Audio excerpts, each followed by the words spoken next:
sobat-sobat RSUD sekalian, ketemu lagi dengan saya Dr. Akrifina Bhaktiani bersama Dr. Andre, dokter spesialis anak. Kita karena temanya Hari Anak Nasional ya dok, tanggal 23 Juli, jadi kita mau mengedukasi soal anak nih, tapi temanya tentang kegawat daruratan anak ya. Terutama sebelum dia masuk bawa ke rumah sakit, jadi pelayanan yang kita bisa tetap laksana awal di rumah atau nggak di sekitar lingkungan kita sebelum kita bawa ke rumah sakit. Nah, untuk topiknya lebih dibahas lagi sama Dokter Andre, nanti kita akan ada bahas sedikit. Awalnya tuh kita harus mengenai dulu nih tanda-tanda awalnya. Jadi biar kita bisa tahu kapan kita bisa bawa, kapan kita bisa enggak gitu ya. Hal-hal kritis apa yang bisa kita ketahui dan apa yang bisa kita lakukan sebelumnya. Kan gawat darurat banyak banget ya, banyak banget kan. Apalagi para ibu tuh paling sering tuh sih kejang, dehidrasi, terus cedera kepala, terus sesek yang paling sering ya. Kita bahas satu-satu aja tapi singkat aja sih dok. Nah dokter mau bahas yang mana dulu nih? Oh, by request mau yang mana?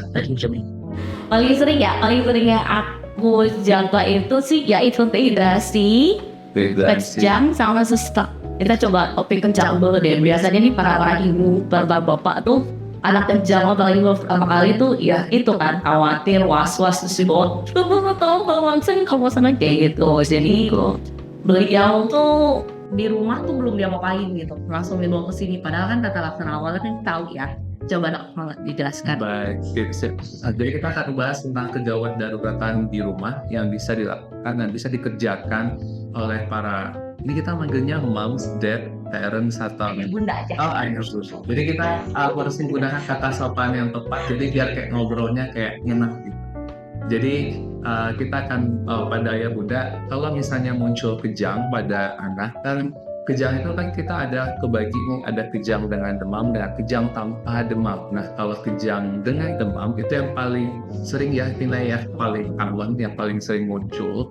Nah pada kejang dengan demam itu biasanya ada predileksi usianya. Jadi usianya itu rata-rata di usia 6 bulan sampai 5 tahun tentunya. Nah kejang dengan demam ini biasanya muncul karena bangkitan kejang, peningkatan suhu demam di atas 38 derajat Celcius, di mana sudah kita singkirkan nih penyebab-penyebab lain. Jadi memang murni karena demam aja yang mengakibatkan anaknya kejang. Nah gimana sih tampilan kejang? Wah, tampilan kejangnya bisa macam-macam. Ada yang namanya kejang umum, ada yang kejang hanya sebagian. Kalau kejang umum itu tampilannya kayak kelonjotan atau kaku, juga bisa kejang umum, atau kejangnya adalah kelonjotan dan kaku berbarengan. Nah, atau kejangnya kayak bengong aja, itu juga termasuk kejang. Tapi pada dasarnya pada saat kejang anaknya tidak kontak dengan kita. Jadi ayah bundanya udah mencoba manggil anaknya, nah tapi nggak respon, jadi nggak bisa memberikan respon yang sesuai. Ya harusnya kan kalau misalnya contoh misalnya anak 2 tahun mungkin sudah menangis, ini nggak, diam aja.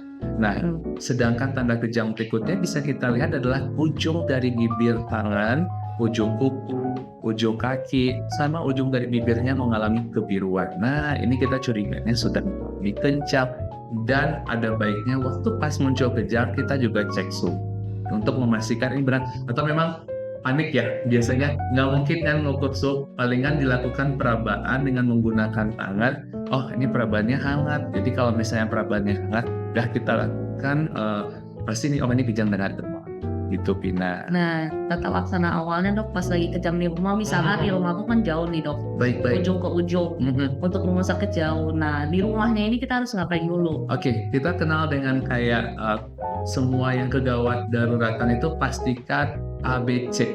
A itu apa dokter? RW. Pastikan jalan nafasnya paten, jadi clear. Artinya nggak ada sumbatan, nggak ada lendir, nggak ada sesuatu yang menyumbat. Tapi bukan berarti kita ngasih sendok ya Pina ya. Ya sering itu tuh, apalagi sampai tangan ibu kan. Iya. Dok anak saya kan kejang, jadi saya masukin terus kegigit dok berdarah. Nah, Jadi anaknya juga begini. Iya betul. Jadi dia tahu kemana ya. Iya. Padahal waktu pas misalnya memang kita mau memastikan dia paten, kita tuh hanya sapu bersih dalam 1 hingga 2 detik. Kayak kita nggak stay gitu tangan kita di dalam rongga mulutnya. Jadi kita kayak ngebersihin aja gitu. Tapi dalam 1 sampai 2 detik untuk swabnya supaya bersih dari si saluran nafasnya. Kalau ini miringin kan dok. Betul. Biar virusnya kan ngalir terus. Betul Jadi sekali. pas lagi kejang-kejang ini Tapi kita buka kan yang Mungkin yang pertama itu danger kali. Pastikan dia Ya, aman aman dulu. kan, ya. Berarti kita taruh di tempat yang datar, misalnya tempat yang kayak di lantai atau misalnya kasur yang agak besar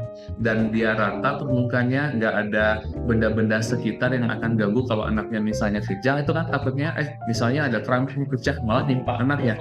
Iya, ntar waktu pas beres kejang bukan karena kejang ya, cedera kepalanya ternyata. So, jadi kayak problem gitu. Jadi kan kita pengennya berarti kita pastikan dia dangernya aman, tidak ada sesuatu yang bahaya, kemudian kita taruh di tempat yang datar, pastikan RW-nya bagus dan paten, yang tadi benar kata Pina, kita swab, kita bersihin sedikit, kita pastikan nggak ada lendir, kita ada posisi miring. Setelah itu kalau misalnya, itu kan breathing, yang B-nya breathing, berarti harusnya kalau misalnya kita di rumah sakit, kita memberikan oksigen. Tapi kalau misalnya para ayah bunda nggak punya, ya berarti kita skip dulu yang breathingnya, kemudian kita pastikan dia aman secara sirkulasi, berarti kita bisa raba nadinya tidak ada problem. Jadi kita lihat perabaan nadi itu bisa kita lakukan kalau misalnya di atas 1 tahun, kita bisa melakukan perabaan dengan menggunakan ujung dari arteri radialis, atau kalau misalnya di bawah 1 tahun kita bisa pakai brachial, atau kalau susah banget boleh ngeraba yang di bagian femoralis. Nah, untuk mastiin anaknya aman nggak. Kalau setelah kita lakukan potensi dari dangernya aman, A, B, C-nya semuanya aman, maka kan harusnya menghentikan kejang. Saya lupa, tadi yang RW itu kan supaya tidak terjadi sumbatan jalan nafas, kita longgarkan pakaiannya juga, Pina. Jadi kalau misalnya pakai pakaian yang agak ketat, atau misalnya pakai beltnya dibuka, pakaiannya kerahnya juga kita buka, supaya nanti oksigenasinya juga oke. Nah, kalau pada saat kejang dan kita tidak punya tata laksana, karena tata laksana awal bisa dilakukan sebenarnya dengan memberikan diazepam so, ya, yang diberikan lewat anus. Kalau anaknya di bawah 12 kg, kita bisa berikan 5 mg, sedangkan di atas 12 kg kita bisa ngasih 10 mg. Masih yang biasa sebenarnya. Dan ya pasien anak-anak kejang demam sederhana atau kadang yang dia rutin kan, kalau kejang kalau demam kan memang dia punya preparing tuh di kulkas sup, cuma kan yang pertama belum kan. Jadi yang pertama yang kita bisa lakukan ayah bunda tuh itu dulu. Kalau bisa sambil ayah, jadi kalau misalkan ada saksi yang lain selain ayah ibunda yang sendiri, ada yang videoin, jadi iya kan, bagus banget. Jadi kita tahu semacam evidence buat kita ya, karena kita pengen tahu ini kejangnya kejang umum atau kejang sebagian tadi, atau ini benar kejang atau tidak, karena ada yang namanya resemble seizure atau menyerupai kejang. Kayak menggigil kalau anak demam tinggi banget kan ada sampai 42 kan cuma diem. Betul ya kan, lemas, terus udah gitu kadang menggigil. Nah, patokannya tuh satu, kata dokter Andre kan tadi dibilang dia tidak respon gitu ya, jadi kejang itu biasanya memang tidak respon dengan rangsangan, mau dipanggil, mau dipegang. Kalau anak yang menggigil biasanya tuh kan dia suka gini nih kalau menggigil kan, kesannya kan kayak kejang. Tapi kalau kita panggil terus dia berespon, iya bu, nah itu tidak kejang ya gitu. Cuma kan teman-teman tuh kadang suka, dok anak saya kayaknya kejang, tapi masih meringis gitu.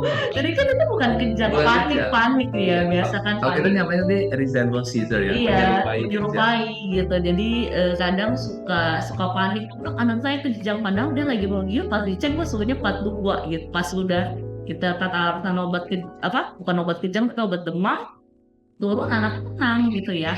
Itu satu teman-teman ya. Jadi kalau kejang pertama kali itu abis beres kejang kita udah kasih video dan lain-lain, kita langsung segera bawakan dok rumah sakit yang kasus seperti itu ya. Kalau kejang yang memang udah sering gini dok, kita harus bawa segera ke dokter dengan stesolin atau kita masih evaluasi apa kan. Kalau kejang demam pertama kali itu wajib untuk bawa ke rumah sakit. Kalau kejang berulang, kalau kejang berulangnya ada kan, artinya dia udah pernah episode kejang yang pertama. Kalau episode kejang yang berulang kedua ini lebih dari 1 kali, tetap kita bawa ke rumah sakit. Ke IGD ya? Ke IGD pasti. Tapi kalau memang dia nggak ada berulang periode dalam 24 jam, tetap ke IGD soal dokter anak aja. Kalau dia udah yang kedua, second episode itu biasanya datang ke poliklinik. Tapi kalau misalnya serangan kejangnya ini adalah kejang kesekian dan bukan kejang pertama, itu perlunya ke polikawat jalan. Outpatient. Oke, sambil kita evaluasi lagi, benar nggak sih dalam 24 jam dia tetap satu kali, dan kalau rawat lebih dari 2 kali dalam 24 jam maksudnya kejang kompleks ya? Betul. Kayak gini aja, tetap kayak itu ayah bunda ya. Jadi kita evaluasi, jadi nggak semuanya dok ini pasiennya kejang gitu, jadi nggak kalau udah kegawat daruratan yang udah beres di sebelumnya ya jadi udah ini lagi, paling nanti terapi maintenance-nya nanti di polirawat jalan dokter anak ya. Apa itu satu yang kejang. Sekarang topik kedua paling sering aku sih yang bapil napas grok gitu loh. Iya kan, ya kayak dok napasnya grok nih boleh nggak sih diuap? Nah itu paling sering banget. Padahal tuh dari apa namanya, tanda cyanosis tuh kayak biru-birunya nggak ada, saturasi oksigen baik, tapi memang dia retraksi dadanya ada sih dok. Jadi kayak napas cepet gitu ya, kan HRP tuh menurut dokter gimana? Baik, siap. Jadi, tapi kan kita harus kenali dulu sesak napas seperti apa sih yang perlu kita melakukan tata laksana lanjutan. Nah, sesak napas itu kan ada frekuensi. Biasanya kita berdasarkan rentang usia. Kayaknya misal contoh usia neonatus 0 sampai 1 bulan itu kan di atas 60 kali per menit. 1 sampai 12 bulan itu cepat itu apabila frekuensi di atas 50 kali per menit.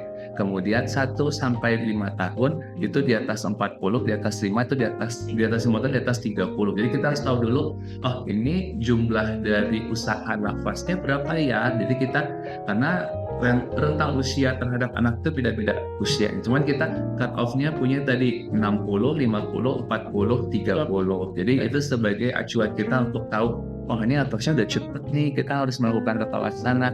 Kemudian adanya word of breathing, usaha nafas. Nah selain adanya sesak, tarikan dinding dadanya. Nah terjadi adanya tarikan dinding dada yang di bagian sini kita namakan processus itu ada tarikan dinding dada, sama ada tarikan dinding dada di bagian atas namanya suprasternal, sama adanya penggunaan otot-otot tambahan. Nah itu berarti adalah terjadinya gangguan antara ventilasi perfusi sehingga mengakibatkan anaknya mengalami sesak. Nah, kriteria-kriteria tadi biasanya diikuti dengan adanya underlying disease, cari penyebabnya sesak mana. Kalau misalnya hanya batuk pilek, tapi kan kita tetap ragu nih batuk pilek yang seperti apa yang bisa mengakibatkan sesak nafas. Tentu kita harus ketemunya ke dokter untuk memastikan ini ada suara nafas tambahan atau tidak, yang kita namakan dengan tongkai noresani. Nah, kalau ada juga yang suara nafas tambahan yang terdengar pada saat kita membuang nafas. Di awal nafas ini namanya roti, sedangkan di akhir nafas namanya wheezing. Nah, ada juga yang bisa terdengar di awal dan di akhir pernapasan, tapi dia bergeser atau berpindah-pindah. Itu yang kita namakan dengan SLAP tadi atau hiporeaktivitas tongkos. Nah, tata laksananya tentu kalau misalnya sesak, kita harus tahu dulu underlying disease-nya. Karena tidak semua treatment itu membutuhkan penguapan, ya pindah ya.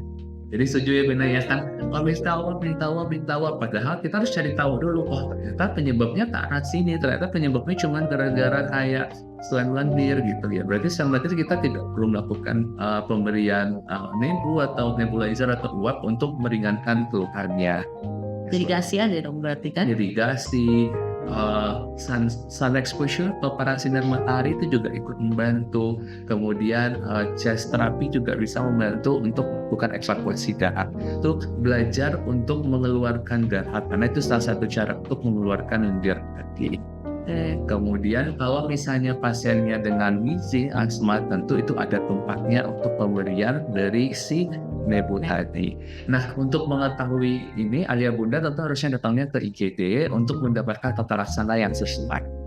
Tapi dengan syarat memang ada tanda-tanda kegawatan seperti yang tadi ya, work of breathing-nya memang dia kelihatan, terus sama dari usaha nafasnya memang dia meningkat gitu. Tapi kalau memang kelihatan kayak dok anak saya batuk pilek gitu ya, tapi kalau pasiennya nggak sesak ya nggak harus bawa segera ke IGD gitu ya, bapil doang bisa ke klinik aja gitu. Jadi nanti ayah ibu berarti kita harus Jadi kalau anak batuk pilek jangan lupa kalau mau lihat pastinya sih kita buka aja ya.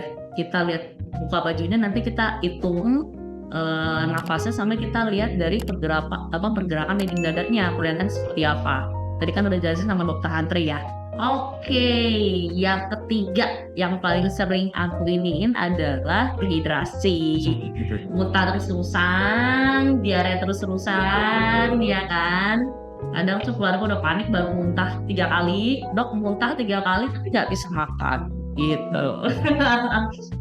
Tapi kayak pipisnya gimana? Masih banyak sih dok, tapi takut dehidrasi anaknya lemes kayak gitu. Jadi ya namanya juga anak sakit ya, namanya anak sakit pasti lemes gitu. Cuma kita harus tahu nih awal tanda-tandanya, tanda dehidrasi itu apa aja gitu ya. Jadi nanti dijelasin sama dokter Andre. Terus nanti karena awal juga kita bisa ya di rumah sebelum kita bawa ke rumah sakit. Ayo dok mangga. Baik, tanda siap. dehidrasi. Jadi kalau misalnya dehidrasi itu berarti tandanya adanya kehilangan cairan tubuh.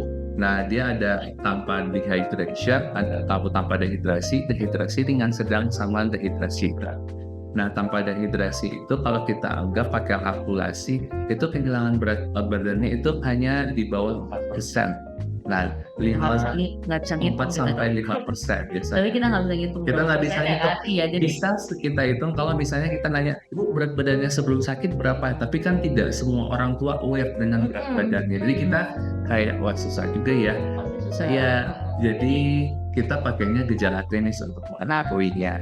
Nah, sedangkan yang untuk ringan sedang tadi kalkulasinya kehilangannya 6-9%, sedangkan berat di atas 10%. Anggaplah misalnya berat badan awal sebelum sakit itu 10 kilo, kemudian turun jadi 8 kilo, berarti kehilangannya udah 20%, berarti kita udah bisa anggap dehidrasi berat. Tapi ingat, kadang-kadang kan orang tua beda timbangan yang satu sama timbangan yang lain itu kan beda, jadi tetap kita harus memegang klinis dari anak tadi. Nah, apa aja klinisnya? Misal, kalau kita yang paling gampang itu dengan tanpa dehidrasi itu yang anak di bawah 2 tahun kan ubun-ubunnya masih kebuka. Jadi kita bisa evaluasi ubun-ubunnya cekung atau tidak. Nah, kalau pada bayi atau anak di bawah 2 tahun yang tanpa dehidrasi, ubun-ubunnya itu masih datar, tidak cekung.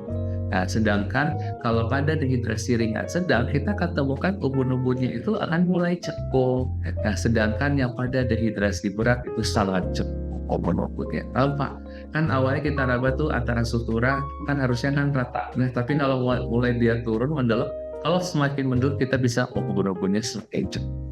Kemudian gejala klinis yang dari matanya itu colong atau tidak, kita bisa lihat matanya mulai cekung. Kalau tanpa dehidrasi pasti tidak ada keluhan ya, matanya nggak cekung sama sekali, air matanya juga pasti ada. Sedangkan ringan sedang, mata mulai cekung, air matanya mulai menurun. Sedangkan dehidrasi berat, matanya sangat cekung, air mata udah enggak lagi. Kemudian kita bisa lihat adalah bibir, mukosa bibir dan lidah. Jadi paling gampang kan bibir yang paling luar ya. Kalau misalnya dia tanpa dehidrasi, mukosa bibirnya itu masih oke, normal, basah. Kalau misalnya dia ringan sedang, itu udah mulai kering, sedangkan yang berat pecah-pecah. Ya. Nah, ini lagi pecah-pecah nih kan? Aku lagi kurang minum. Nah, itu tanda dehidrasi berat. Kemudian kita bisa lihat, baik-baik saja kok. Kemudian kita lihat dari perut. Misalnya perut tuh kita bisa lihat dengan melakukan cubitan. Jadi kalau misalnya kita sebagai contoh yang cubitan di bagian tangan, kita cubit. Nah, kalau misalnya dia cepat kembalinya kurang dari 2 detik itu normal. Kalau misalnya tuh kulitnya mulai kembali lambat 2-3 detik itu udah mulai dehidrasi dengan sedang. Kalau udah sangat lambat lebih dari 3 detik, maka kita curiganya dehidrasi. Nanya, orang lembut kan nggak bisa dicek itu. Iya, kan jadi, makanya kita klinis yang lain. Klinis yang lain, okay. Ada klinis yang lain yang bisa kita lihat urin output. Nah, pasti pertanyaan kita urinnya lancar atau enggak? Kalau kita dehidrasi, pasti urin kita akan lancar sampai akhir. Tapi kalau kita misalnya dehidrasi ringan sedang, itu urinnya mulai sedikit, warnanya udah mulai pekat. Kalau ada yang nyebutin itu lebih 0-6 jam tidak pipis itu udah dehidrasi ringan sedang. Kalau lebih dari 12 jam itu dehidrasi berat tidak pipis. Oh, nah berarti buat lagi pun juga harus ini ya, maksudnya kayak selain asupan, selain kita bisa menghitung berapa frekuensi dia muntah atau diare, jangan lupa kita harus cek pipisnya ya. Pipis terakhir tuh kapan, ya Lalu kan? menarik juga tadi kata Bina kan anaknya obes. Gimana cara kita tanda yang lain untuk kita bisa lihat dari tanda vital sign, dari tanda-tanda vitalnya. Kalau misalnya dia anaknya kan kalau dehidrasi akan terjadi pompa jantung yang lebih cepat sehingga heart rate-nya akan terbaca lebih tinggi. Nah, biasanya detak jantungnya mulai meningkat pada kasus yang dehidrasi ringan sedang. Kalau yang berat itu sangat cepat, bahkan udah lemah banget terabanya kalau kita pegang di ujung tangan dan kakinya. Ya kita raba nih arterinya, oh ternyata udah mulai teraba lemah, nah itu udah dehidrasi berat. Jadi itu bisa juga sebagai bantuan untuk mengetahui kita dehidrasi atau tidak. Karena kan kalau kita megang klinis dehidrasi, kita suka juga nanya ini waktu pas Pina nelfon, vital sign-nya gimana Pina, heart rate-nya cepet nggak gitu kan, kita tahu ini beneran dehidrasi atau tidak. Karena kalau tanpa dehidrasi heart rate-nya belum ada kompensasi, jadi belum ada kompensasi yang naikin jantung. Oke. Nah, tata laksana awal di rumah. Baik, tata laksana awal karena kan kebanyakan dari dehidrasi ini kan kalau nggak muntah ya itu diare atau asupan yang kurang. Nah, berarti kita harus mengganti kehilangan cairan tadi, bisa yang hilang atau yang memang tidak masuk tadi kan ya. Nah, sebenarnya kalau misalnya tanpa dehidrasi karena anaknya masih mau minum, kita bisa motivasi ini anaknya, yuk banyak minum, yuk banyak minum. Berapa banyak? Biasanya kita gunakan adalah cairan gula garam yang kita kenal dengan Oralit ya. Oralit itu kita dosisnya itu adalah 5-10 cc per kilogram berat badan. Jadi misal berat anaknya adalah 10 kilo, kita akan pakai Oralitnya tentang 50-100 cc tiap kali BAB encer atau tiap kali dia muntah. Kalau nggak doyan, Oralit kan rasanya sama Baik. ya. Kebetulan ada sampel ya. Yang kan Betul. Nah kebetulan si Pocari ini udah bisa digunakan nih pada anak-anak. Kata mas-masnya udah di atas 2 tahun udah boleh digunakan untuk pemberian dari Pocari.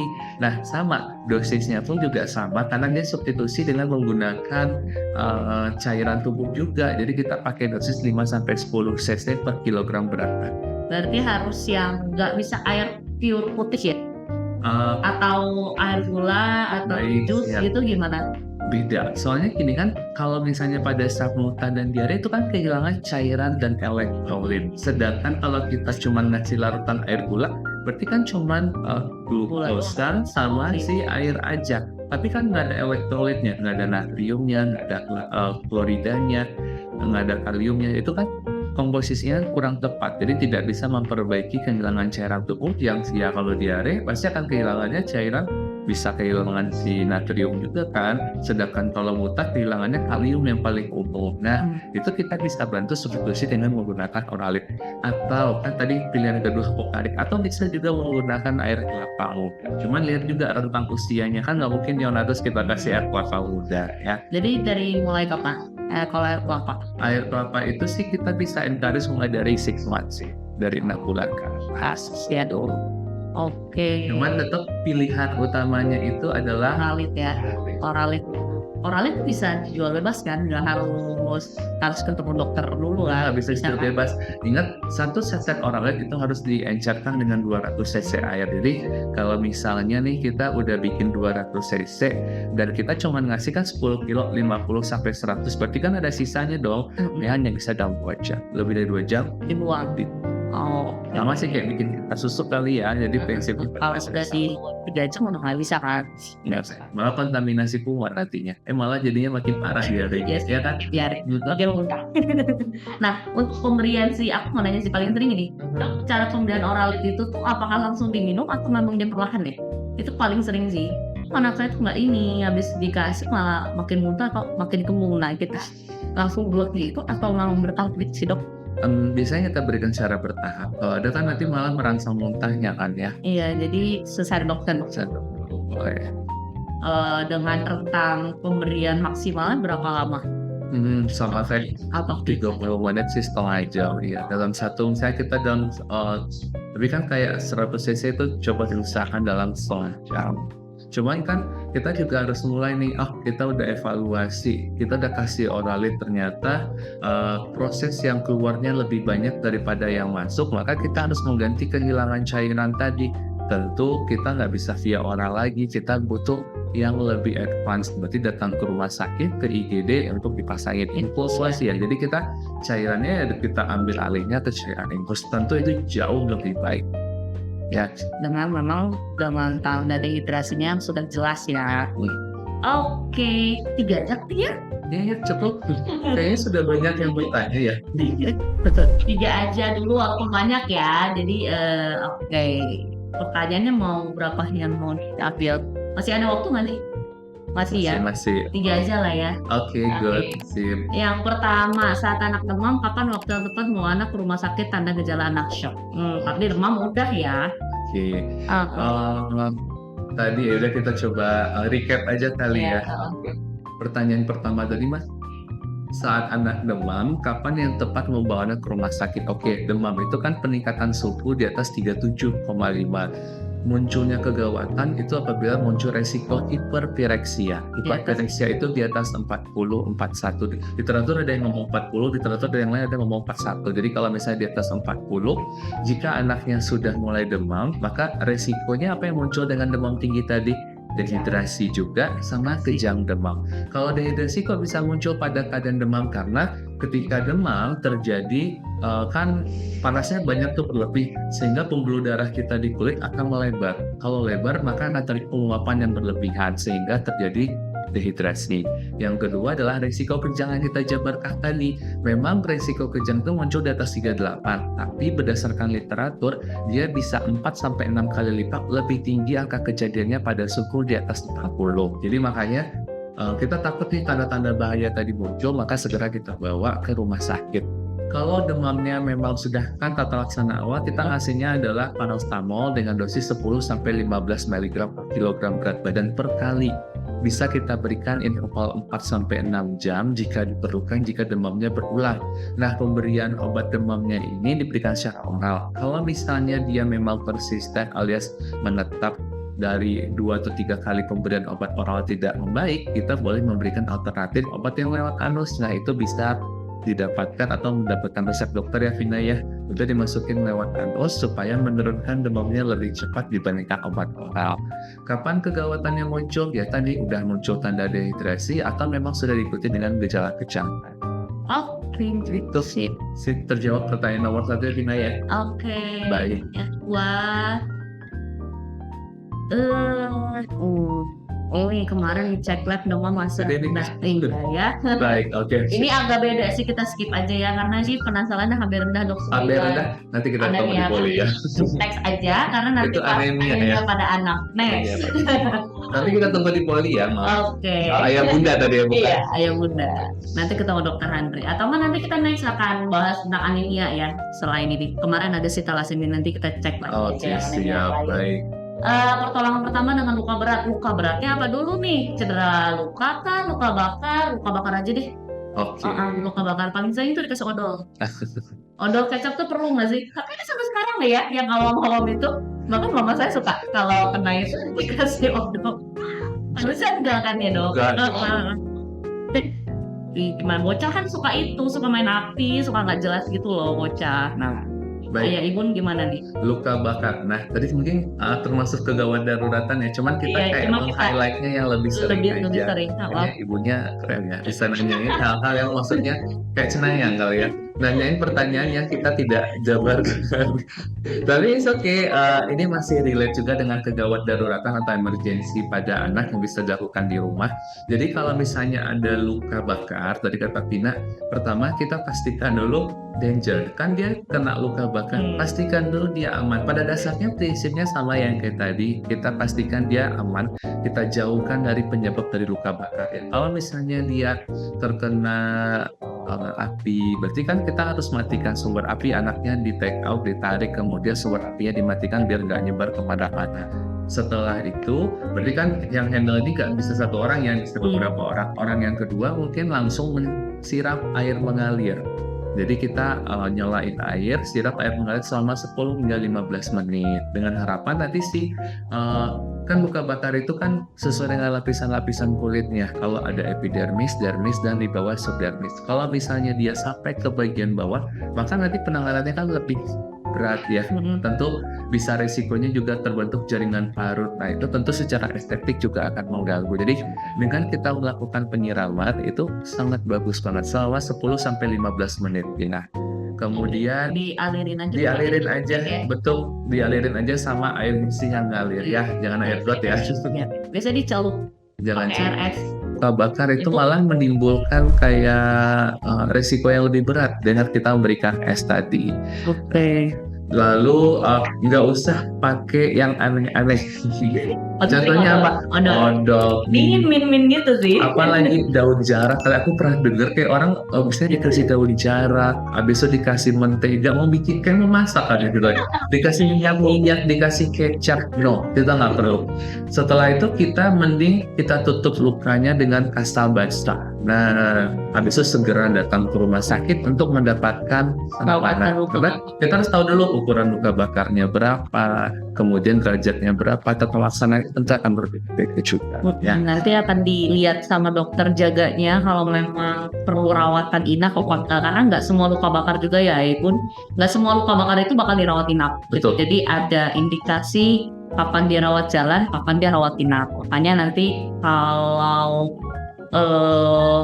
agak panik kayak Igun, terus memang masih belum ini ya nggak apa-apa sih ke IGD lah, karena kan itu penanganan awalnya. Selain di rumah kan juga bisa di IGD, nanti kita bahas lagi gitu kan. Oke, next Pertanyaan terakhir. Oke. Ini sih tadi kayaknya udah ya, demam sama dehidrasi. Next.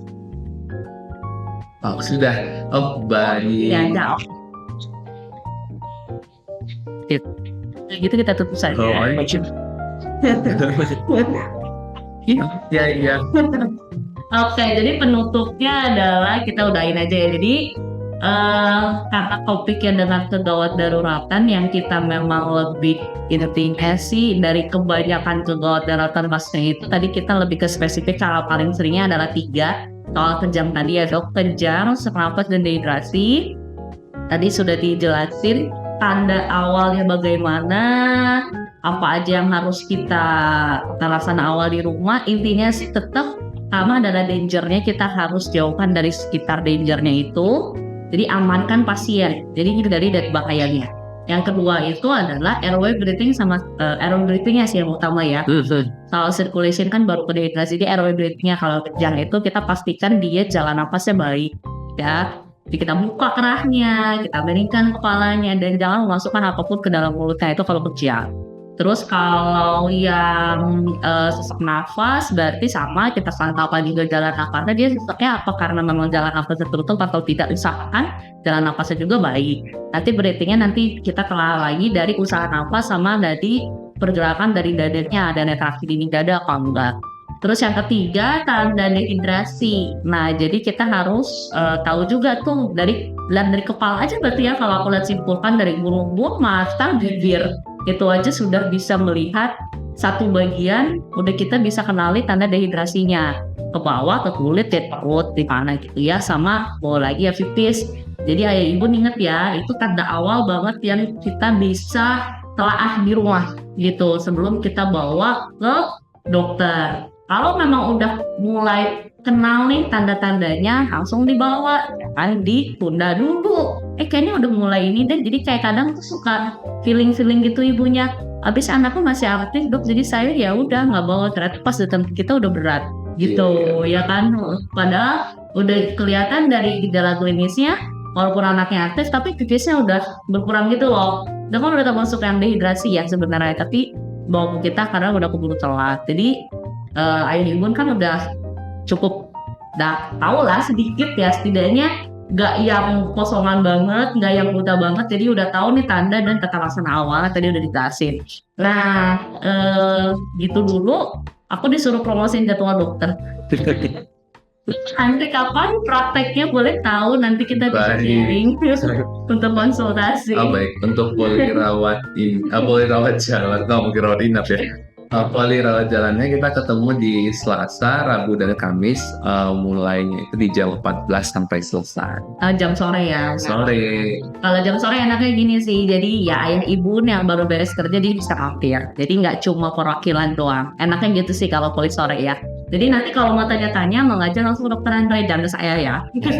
Ketemu kayaknya nih jadi aja. Tapi kalau bisa jangan sampai ketemu lah ya ibu ya. Kalau ketemu berarti kan anaknya udah gawat dong ya. Iya.